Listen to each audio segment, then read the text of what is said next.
بہت سے امان طلب کر کے پھر حجاج کے لشکر میں آ کر شریک ہو گئے۔ حجاج نے عبداللہ بن جارود اور اس کے ہمراہی سرداروں کے 18 سر کاٹ کر محلب کے پاس بھجوائے۔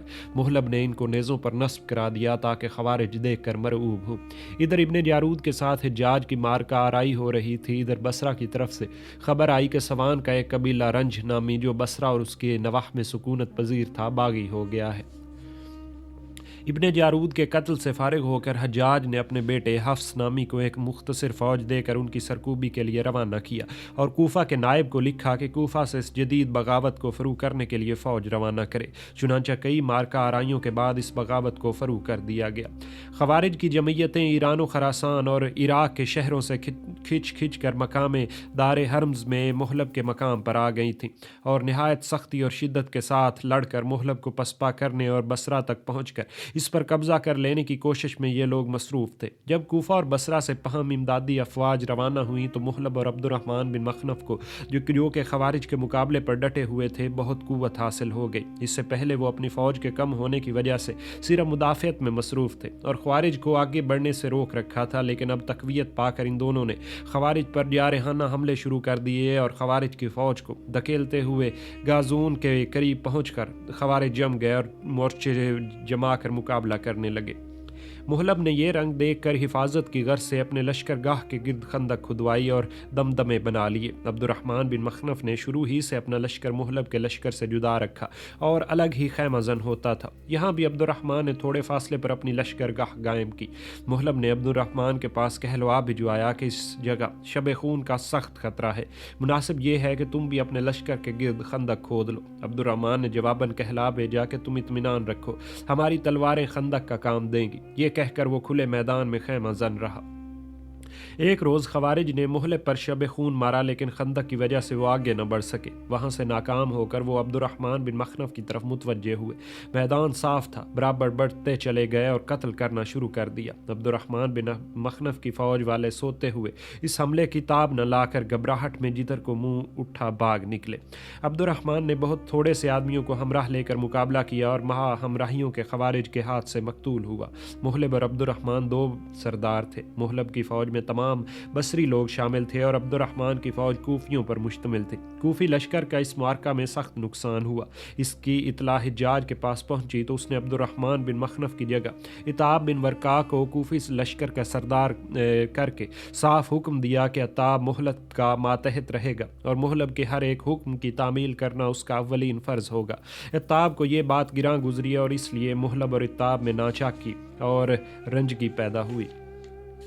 عتاب نے حجاج کو لکھا کہ مجھ کو واپس بلوا لیجیے۔ حجاج نے اس کی یہ درخواست منظور کر کے اسے واپس بلا لیا اور تمام کوفی لشکر براہ راست محلب کی سرداری میں دے دیا گیا۔ محلب نے اس کوفی حصہ فوج پر اپنے طرف سے اپنے بیٹے حبیب بن محلب کو سردار مقرر کیا اور قریب 1 سال نیشا پور میں ٹھہرا رہا اور خوارج کا مقابلہ کرتا رہا۔ آخر خوارج کے اندر پھوٹ پڑی اور 2 گروہ ہو کر آپس میں لڑنے لگے۔ محلب نے اس حالت میں ان پر کوئی حملہ نہیں کیا۔ جب ایک فرقے نے دوسرے کو مغلوب کر کے طبرستان کی طرف نکال دیا تو محلب نے غالب فرقہ پر حملہ کر کے ان کو قتل کیا اور اس طرح خوارج کے فتنے کو 77 ہجری میں محلب نے فراغت پائی۔ خوارج اس قدر بہادری اور بے جگری سے لڑنے والے لوگ تھے کہ انہوں نے بسا اوقات 10 اور 20 گنا افواج کو شکست دے کر بھگا دیا۔ ایک مرتبہ 1000 خوارج نے کوفہ کے قریب 50,000 کے لشکر کو شکست فاش دے کر بھگا دیا۔ خوارج کے مقابلے میں صرف محلب بن ابی صفرہ ہی ایک ایسا سردار تھا جو پورے طور پر کامیاب تھا۔ جس وقت محلب خوارج کی جنگ سے فارغ ہو کر کوفہ میں حجاج کے پاس آیا تو حجاج نے ایک عظیم شان دربار منعقد کیا اور محلب کو اپنے برابر مسند پر بٹھایا اور محلب کے 7 بیٹے تھے۔ انہوں نے خوارج کے مقابلے میں انتہائی بہادری کا نمونے دکھائے، لہٰذا ان کی تنخواہوں میں 2000 درہم سالانہ کا اضافہ کیا گیا۔